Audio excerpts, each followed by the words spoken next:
délégation de la Belgique qui est là, vous préparez. Merci.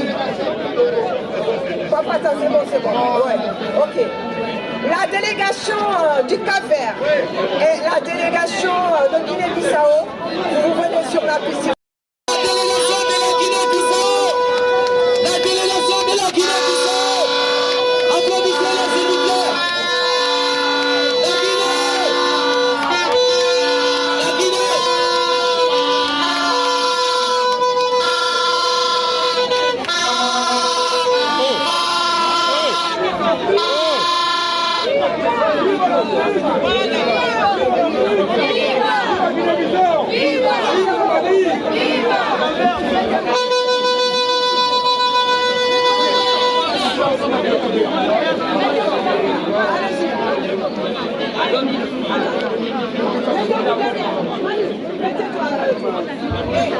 Vous allez parler, il y a la Guinée-Bissau, il y a le Cap-Vert.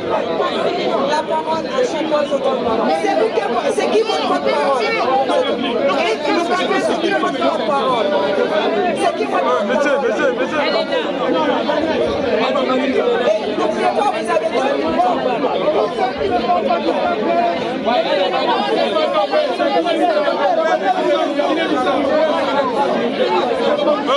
bonjour.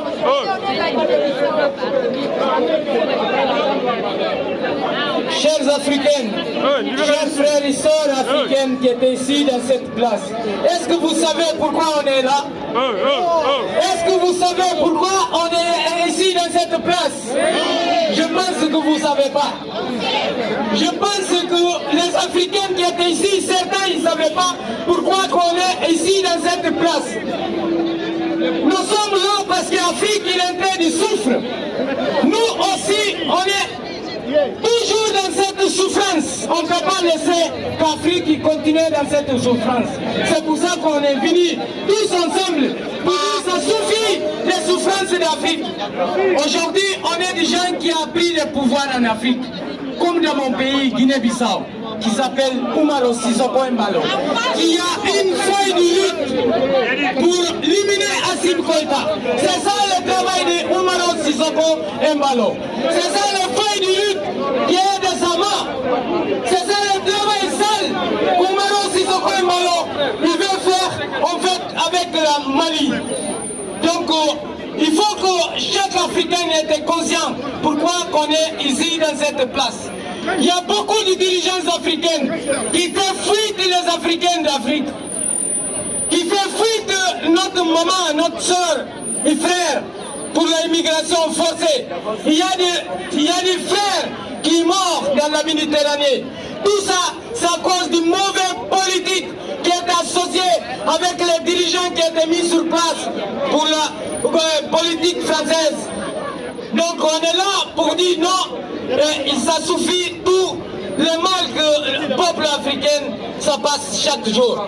Donc je vais passer ma soeur qui va ajouter quelque chose en plus. Abba Sissoko Embalo, Abba Lassana Ouattara, Abba Yassine Yavrema, Abba Macky Sall, Abba CEDEAO. Donc je te passe, merci. Levez-nous plus que ça. C'est pas suffisant ce qu'on fait. Parce qu'on ne peut pas le faire en Afrique même. Je viens d'arriver de la Guinée-Bissau. Je suis de la Guinée-Bissau. Tirez un peu la banderole. Ça marche pas. Tirez un peu la banderole. Prends les photos là. On est parti pour notre congrès.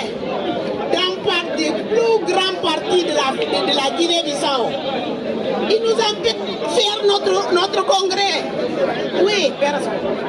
Il nous empêchait de faire notre congrès. Vous savez qu'est-ce qu'il nous a fait? Il nous a bombardé avec des gaz lacrymogènes. Mais aujourd'hui, on est dans un pays qui n'est pas la nôtre. Vous avez vu? En l'occurrence, Ouattara que je déteste. Bon, ceci dit. Alors, comme je dis, non, le délit de réalisme dans lequel s'enferme Macron est révoltant. Et il y a encore plus de lignes dans le feu des gens de ça. La jeunesse africaine, de par ses soutiens, de ses antennes, parachève les indépendances des acquis sans condition. Voilà. Bon, je laisse la parole à mon frère. Merci.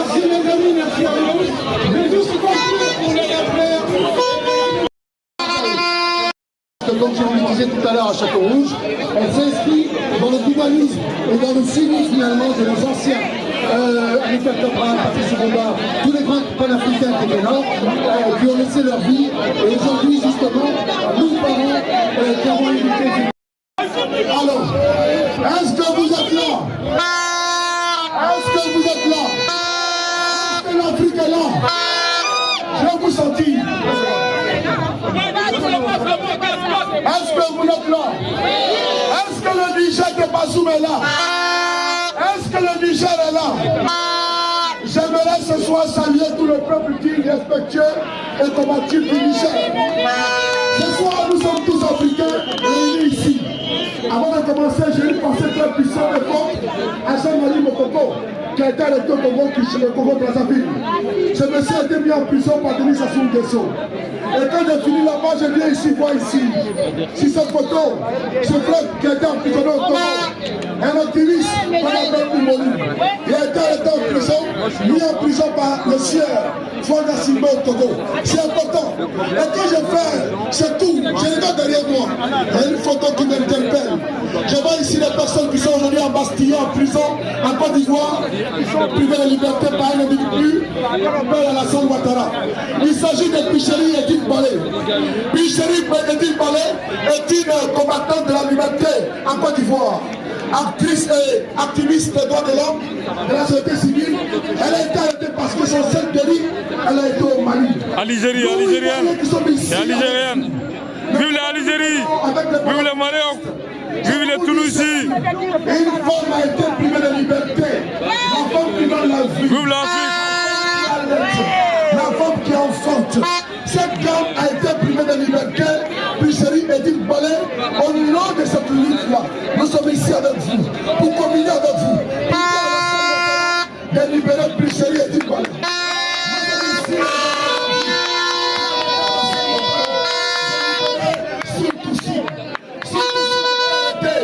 Depuis maintenant des années emprisonnés par la Alassane Ouattara, embastillés, privés de liberté, il faut dénoncer ces fêtes, ce qu'on est fait, il faut dénoncer Alassane Ouattara qui prive les Ivoiriens d'un droit inaliénable qui est la liberté.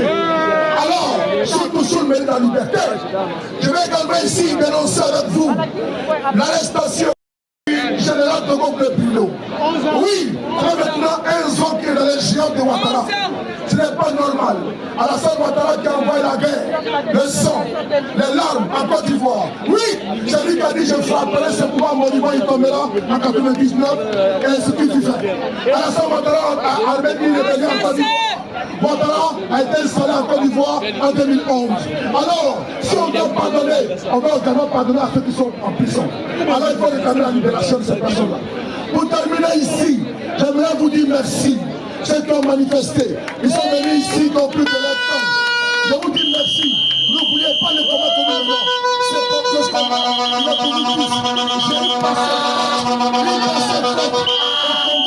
au Congo Kinshasa, qui est aujourd'hui en proie aux attaques armées du régime totalitaire de Paul Kagame, de Kagame. Alors, il faut soutenir les Congolais de Kinshasa. Il faut les soutenir. Depuis des décennies, le Rwanda fait des incursions sur ces territoires. Pire, les minerais, ce n'est pas normal. Nous dénonçons. Et encore pour terminer, on va essayer d'apporter notre soutien indéfectible au régime d'Assimi Goïta. Alors je vous demande ici, avant de terminer, de saluer la Guinée-Bissau. La Guinée-Bissau est là. Est-ce que la Guinée-Bissau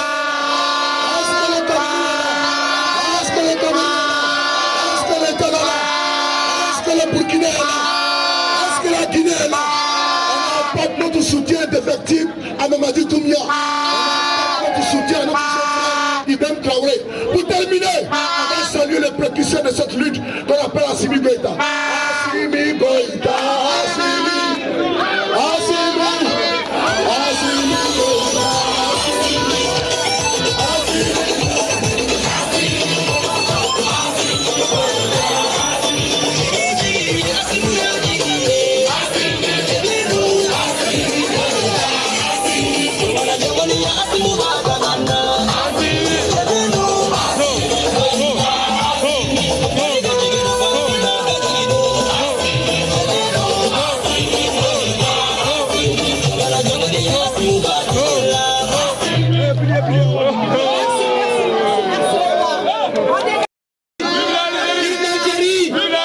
Abdelkader est toujours avec nous. Il tient toute la réunion avec nous.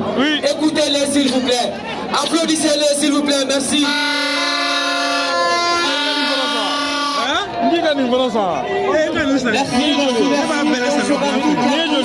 Camarades africains de tous les continents, de tous les pays, de toutes les couleurs, nous sommes avec vous.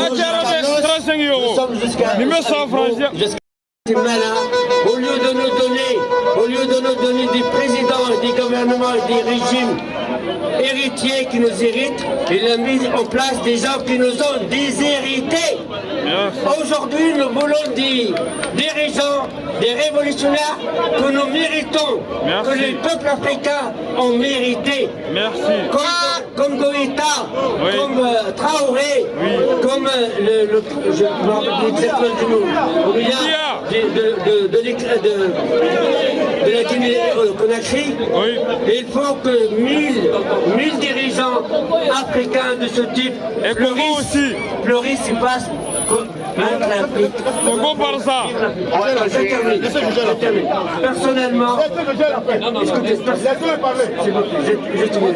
Personnellement, j'appelle tous les peuples africains et les peuples du Maghreb, les peuples de l'Afrique du Nord, à construire une ébauche de l'union politique et économique nord-africaine qui va remplacer la défunte l'Union arabe du Maghreb qui est morte pour nous, et pour la remplacer avec la Libye, la Tunisie, l'Algérie, le Sahara occidental, la Mauritanie, le Mali et le Niger quand il sera libéré de la France-Afrique, et la Burkina Faso, et la Guinée, et peut-être le Tchad aussi, et même le Soudan, jusqu'à l'Égypte.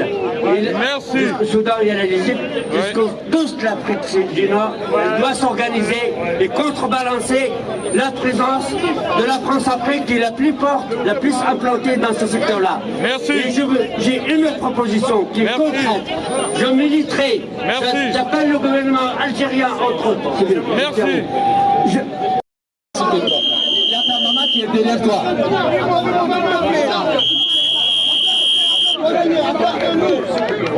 Applaudissez, applaudissez. Mimo, Mimo, Mimo. Voilà, elle est avec sa maman.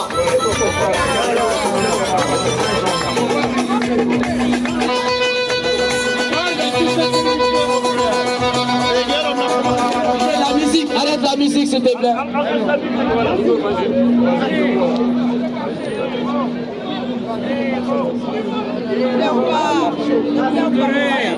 Alors bonjour chers amis, malheureusement c'est comme ça, il faudra s'adapter. Mais il faut que l'on réorganise la lutte si on veut aller de l'avant.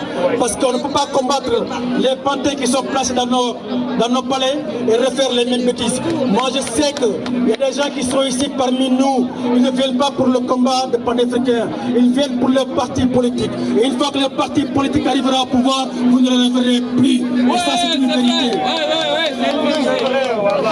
Amis, s'il faut faire 40 000 coups d'État en Afrique, bien alors nous les panafricains, nous ferons 40 000 et un coup d'État. La France continue à déposer chez nous des présidents pantins, des présidents marionnettes, qui au lieu de défendre les intérêts de leur nation, se permettent de défendre les intérêts de leur patron, qui est M.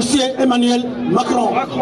Mes chers amis, comme j'ai l'habitude de le dire, il faut quitter les organisations internationales, que ce soit l'ONU, l'OMS, FMI, Banque mondiale. C'est des organisations qui ne représentent pas la dignité du peuple africain. Quittons ces organisations qui ne sont là que pour leurs propres intérêts. La résolution 1973 disait qu'il fallait aller à Benghazi, non pas pour tuer Kadhafi, non pas pour changer de régime, mais pour protéger la population de Benghazi.